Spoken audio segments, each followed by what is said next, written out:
네, 현희 씨 인사 네. 먼저 드릴까요? 네. 안녕하세요. 안녕하세요. 네. 오늘도 저희 북의 이모저모 재밌는 소식 가지고 찾아왔습니다. 자, 오늘은 북의 의료와 좀 관련된 건데 북에서 우선적으로 치료받는 다산모 치료권이 있다고 그래요. 네. 다산모 치료권? 네. 예, 북에서 3명 이상의 자녀들 둔 엄마들한테 다산모 치료권을 발급을 했다고 합니다. 네네. 그래서 다산모 치료권은 우선 산모, 엄마, 네네. 그다음에 산모의 남편, 음. 남편도 또 특별히 받더라고. 아, 진짜요? 남편도 애 아버지라고. 네네. 그다음에 아이들. 이 사람들이 특권을 받는 거예요. 병원에 그 어느 중앙시도 밑에까지 어느 병원이든지 가서 먼저 우선권을 받을 수 있는 진료권이라는 거예요. 아, 이게 가족 치료권이구나. 가족 치료권이죠. 이게 네. 병원 같은 데 가보면 뭐가 있냐면 모든 병원에 큰 병원들에 네. 진료과라고 있어요. 네. 진료과, 일반 내과, 외과 무슨 다 가다 있고 진료과라고 따로 있단 말이에요. 그건 네. 특별하게 진료권을 가진 사람들이 따로 우대해서 받는 거예요. 우선권으로. 거기에 뭐 항일운동가의 자손들이라던가 국가유공자라던가 또 용해군인이라던가 여기 국가에서 덜 봐줘야 할 이런 분들 이런 사람들이 진료권을 가진단 말이에요. 우선한단 말이에요. 근데 이번에 다산모까지 그게 합세가 됐다는 거죠. 아. 예, 다산모뿐 아니라 그 남편까지. 그 가족 전부. 가족 전부가 이제 우선 진료를 받게 됐다는 겁니다. 네.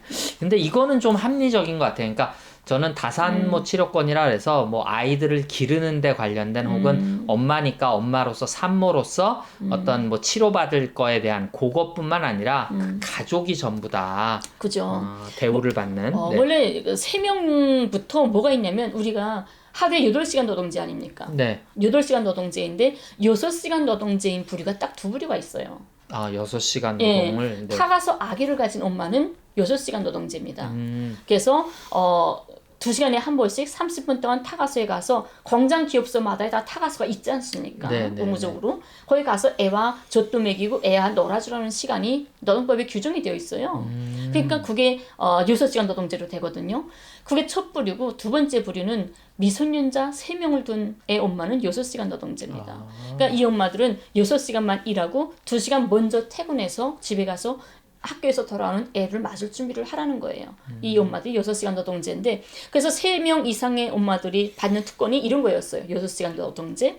그리고 집도 이제 식구수가 많으면 집도 더 큰 집으로 교환을 받을 수 있는 특권이 있고 근데 이번에 또 다산모 치료권까지 나왔네요. 그래서 참 많이 북에서도 이렇게 애를 많이 낳을 때에 대한 장려를 많이 하는구나를 알 수 있습니다. 북은 어떻게 제가 그런 말씀 들은 것 같아요. 거의 결혼한다. 결혼을 안 한다는 생각은 잘 안 한다. 결혼 안 하면 비정상이죠. 그죠. 조금 사회 분위기가 왜지? 이러죠. 무슨 이유가 있나? 특별한? 너 얼마나 못났으면 아니면 두 번째 얼마나 머리 꼭대기 올라가 있으면 둘 중에 하나예요. 그리고 이제 결혼하면 당연히 그냥 아이가 생기면 낳는 걸로. 당연히 애는 당연히 낳는 걸로 보는 거죠. 애 없으면 그것도 비정상이에요. 저희 여동생이 애가 없어요. 아직까지. 예, 아직까지 없는데 애를 낳아보려고 산원에 가서 치료도 여러 번 하고 그랬거든요. 근데 끝내 안 되더라고요. 그런 건 뭐 어쩔 수 없는 거잖아요. 어쩔 수 없는데 입양을 하라니까 또 입양은 또 싫다고 안 하겠다고 하더라고요. 북도 입양 제도도 있고 다 그렇죠. 그렇군요. 원래 입양이 가장 큰 게 뭐냐면 그 몇 년도가 1차 어머니 대, 뭐 2차 어머니 대에서 눈에 띄었던 게 12명의 고아들을 입양했던 처녀 엄마가 있어요. 네네네. 시집도 안 가고 처녀가 12명의 고아들을 입양을 했단 말이에요. 그런 사례가 정말 많거든요. 그래서 고난의 행군 때도 수많은 고아들을 이렇게 입양도 했고 최선희 외무상도 고아 아닙니까? 그 입양된 거잖아요. 그렇게 하기 때문에 입양 좀 하라고 했더니 우리 여동생은 마지막까지 어떻게 노력해보려고 하다가 끝내 안 돼서 지금은 모르겠어요. 이제 10년 됐으니까 입양했는지 모르겠지만 그러면 그 가족 계획이라는 말 들어보셨어요? 그러니까 이제 여기서는 아이가 이제 뭐 여러 가지 이유로 한 명만 낳고 그만 낳거나 뭐 2명 낳고 그만 낳거나 그러는데 북은 어때요? 분위기가? 북에도 계획이 있죠. 우선 한 명은 대수이면 안 나요. 단 2명 정도. 애가 불쌍하다고 그래. 네, 애가 외로우니까. 덕물 해줘야 된다. 해서 2명을 낳고 2명 내지 조금 더 해서 3명까지. 그래서 3명, 4명 하게 되면 아이고 미개하네.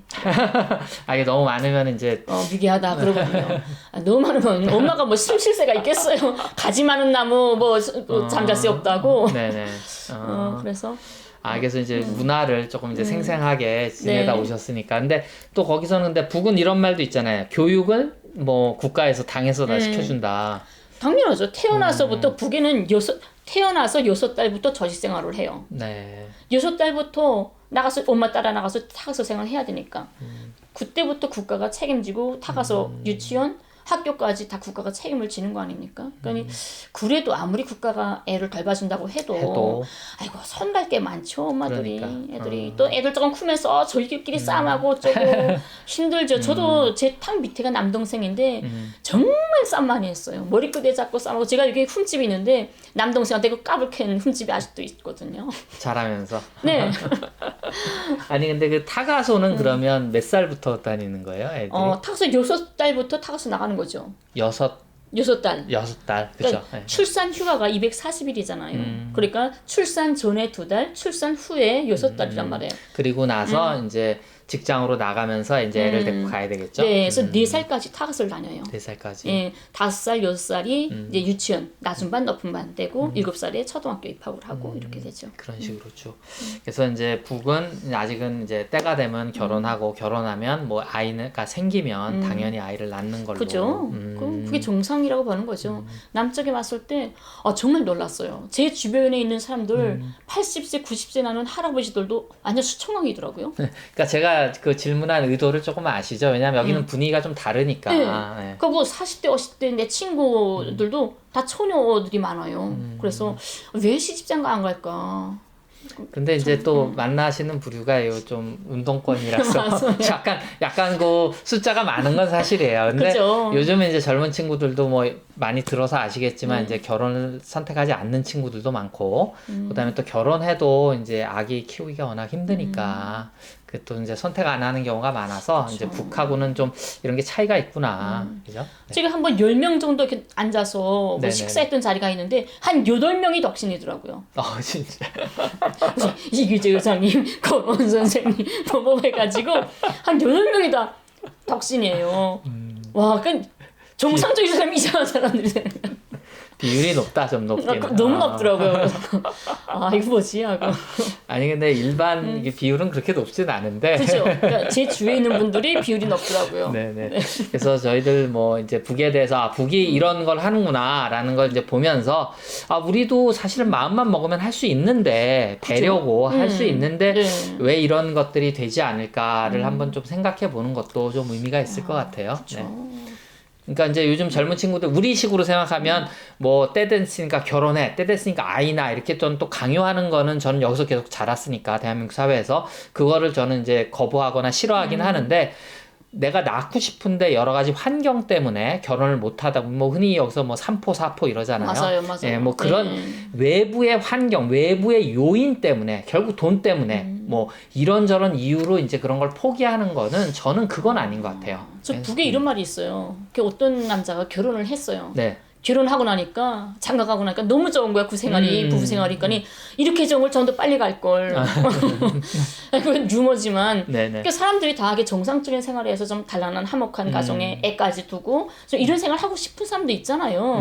제 덕신주의가 아닌 이상은. 근데 그런 분들이 하려고 노력했는데도 부담이 너무 크잖아요. 결혼하면 어떤 집에서 살까? 애 낳으면 내가 무슨 돈으로 키워야 되는지 너무 부담이 너무 큰 거예요.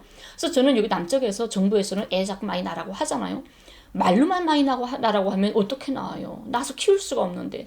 그러면 이런 것들 애 낳으면 뭐 어떤 국가적인 혜택 이런 것들이 엄마들이 애를 낳아도 아무런 근심 걱정 없이 편안하게 키울 수 있는 이런 조건을 주어줘야 당당하게 애를 낳으라는 말도 할 수 있지 않을까 이런 생각을 해봐요.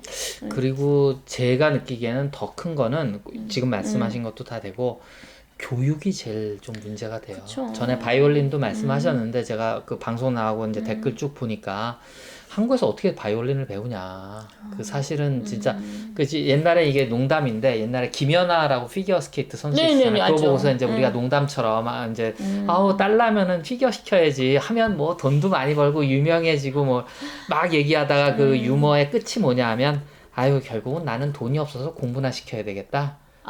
그 뜻을 아시겠죠. 그러니까 그쵸. 공부시키는 것도 돈이 많이 들어가고 부모들이 뭘 해줘야 될 게 많은데 예체능이라고 하는 게 그쵸. 만만치 않게 그쵸. 내지는 그 이상으로 어떤 부모가 생각도 있어야 되고 밀어줘야 되고 이런단 말이에요. 그러니까 이제 그거는 조금 저는 많이 필요할 것 같아요. 우리가. 네, 남쪽 분들이 그게 참 뭐 그러더라고요. 악기 하는 사람들이 별반 없어요. 네, 맞아요. 제 나이 때에 지금 어린애들은 부모님들이 자기들이 못했기 때문에 대리만족 같이 무조건 시키고 피아노 시키고 하는데 제 나이 때 50대 부모들 중에 이렇게 악기 바이올린하고 뭐 하고 비율이 많지 않더라고요.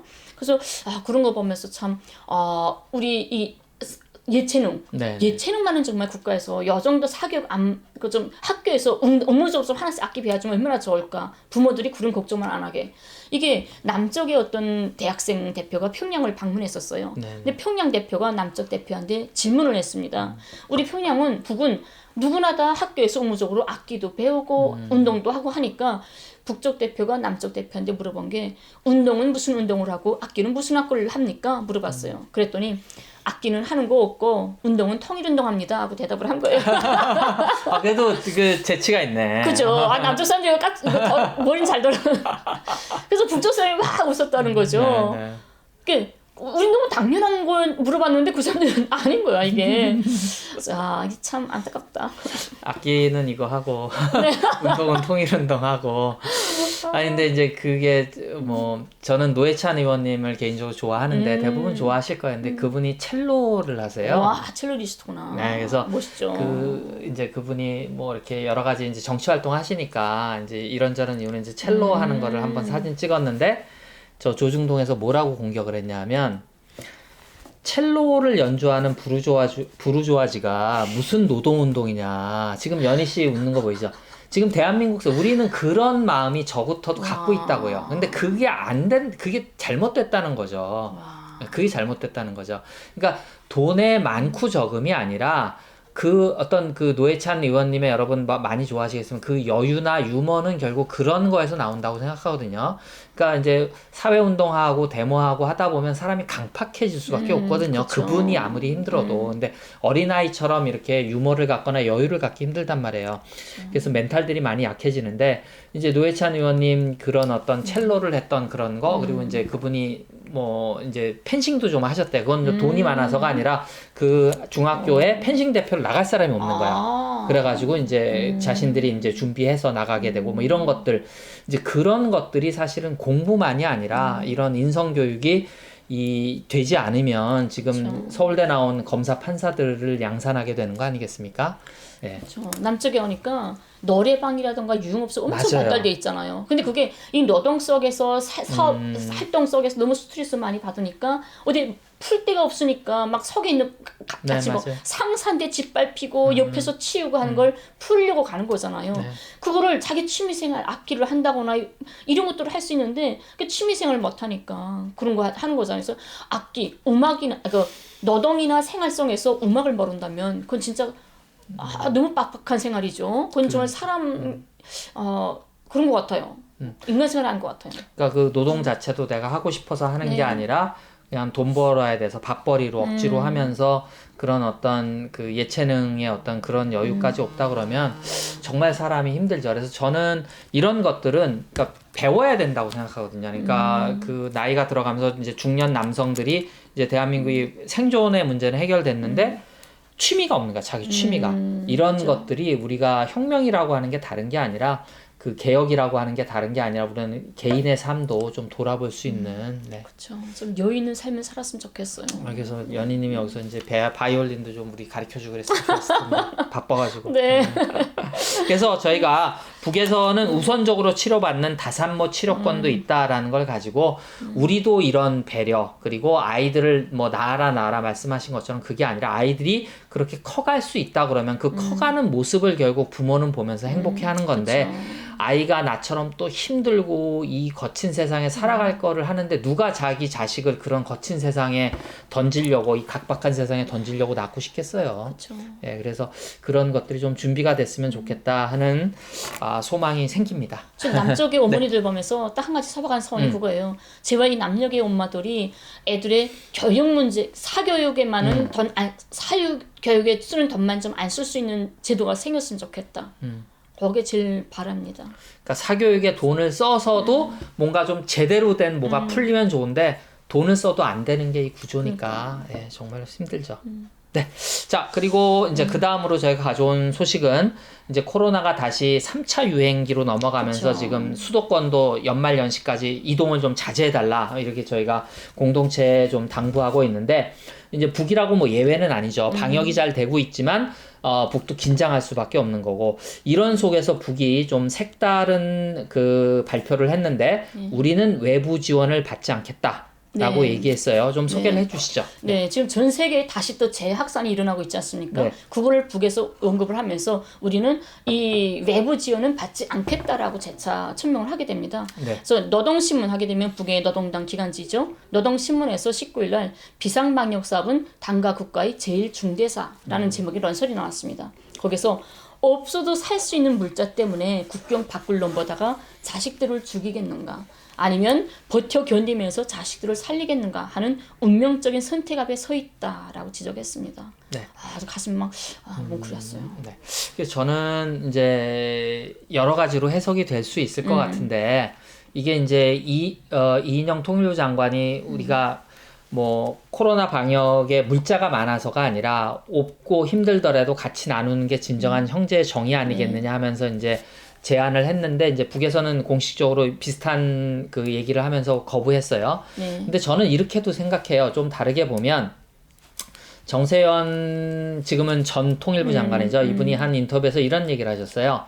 자기가 이제 비로 협상 이런 거 하면서 뭐 그렇다고 해서 막 이렇게 뭐라 그럴까 왜냐하면 그게 꼭 물자가 없어서가 아니라 여기서는 또 그렇게 주게 되면 이인영 장관 말도 가로치고 뭐가 있냐면 우리가 많아서 주는 거 아니고 그러니까 왜냐하면 남쪽의 그런 것도 여론도 생각해야 되잖아요. 그러니까 이제 뭐 비료라든지 뭘 줄 때도 여기도 이제 그런 걸 어느 정도 협상을 할 수밖에 없단 말이에요. 근데 이제 북쪽 사람이 이렇게 얘기하면서 그 정세현 그 당시 통일부 장관한테 이런 말을 했다고 그래요. 받는 사람도 힘들어서 받지만 자존심이라는 게 있다. 그쵸. 그러니까 우리가 이런 얘기들을 해나가면서 북을 너무 자극한 게 아닌가 싶은 생각이 들어요. 그러니까 뭐냐 하면 서로 기분 좋게 주고 기분 좋게 받고 그렇다고 해서 남이나 북이나 여러분 우리 입장에 생각해 볼 때 북에서 어떤 지원을 받았어요. 혹은 뭐 중국이라든지 어떤 외부에서 우리가 지원을 받았을 때 대한민국 사람들이 여러분들이 나 그거 나 몰라라. 그때는 받았지만 난 몰라. 니네 힘들 때 나는 도와주기 싫어. 이렇게 생각하세요? 아니잖아요. 북도 똑같다는 얘기입니다. 그러니까 기분 좋게 주고 그 사람들이 기분 좋게 받아서 힘든 시기를 넘길 수 있게 도와주면 그 사람들이라고 그 시기가 바뀌었을 때 나 몰라라 하지 않는다는 거거든요. 우리 옆집에 지금 네. 경제가 좀 힘든 네. 상황이고 옆집은 정말 갑부예요. 근데 옆집에 좀 굶고 힘들어하는 상황 보면서 자기는 먹다 남은 찌꺼기 주면서 먹을래 안 먹을래 얼마나 사람 자존심 상합니까? 네. 우리 어만 톤 그 많지도 더지 어만 톤이었나요? 쌀 보내겠다고 했던 거 그거 더지 어만 톤을 보내면서도 뭐 대한민국에서 보내는 쌀 뭐 해가지고 얼마나 굉장히 세계에다 떠들었어요. 딱 그랬어야 되나 좀 조용히 그러니까 형제인데 동생이나 형이나 뭐 서로 돕고 할 때 좀 조용히 주는 게 인간의 그 밑바닥 마음이 아닐까 이런 생각 해봅니다. 그러니까 받는 사람의 입장이라는 것도 있고 그리고 북이나 남이나 또 이제 우리 일반 시민들의 입장도 있습니다만 어느 나라나 이제 정부를 또 운영하는 사람은 그 시민들에 대한 어떤 정부의 권위, 정당성 이런 것들도 있잖아요. 이런 여러 가지를 고려해서 이런 건 어떤 정치적인 어떤 그런 어떤 방법, 과정 이런 것들도 충분히 필요하다고 생각해서 저는 이번 이 북의 언급도 이렇게 얘기는 했습니다만 여기 논설에 보면 이렇게도 나와 있어요. 지금 읽어주셨는데 없어도 살 수 있는 물자 때문에 국경 밖을 넘보다가 그러니까 우리가 먼저 나서서 북이 먼저 나서서 여기저기에 뭔가를 청하지는 않겠다는 그쵸. 뜻이거든요. 근데 만약에 우리가 인도주의적인 차원에서 정말 기분 좋게 받을 수 있는 환경과 분위기를 조성해 준다 그러면 또 북이 그걸 끝까지 거부할까? 그건 또 그때 가봐야 되는 거거든요. 그쵸.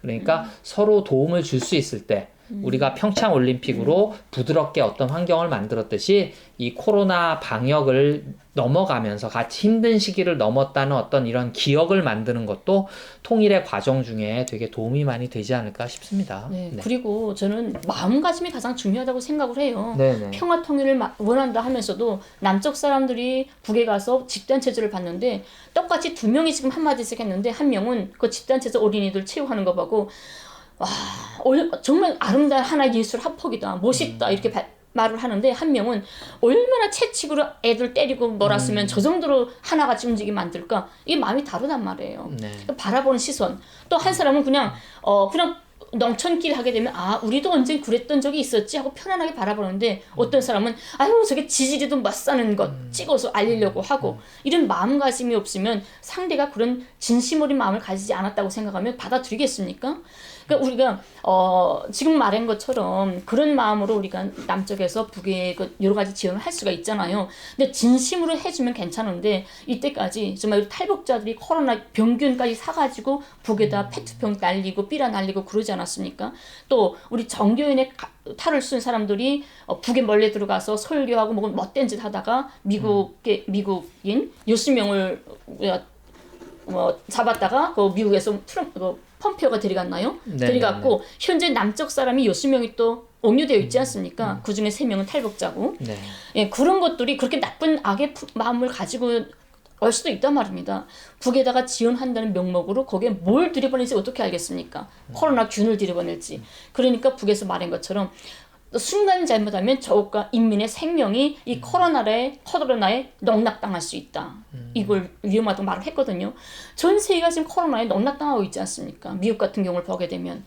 그래서 그런 상황에서 소중한 자기 인민의 한 명 한 명이 저 코로나 때문에 절대 희생당하게 할 수는 없다.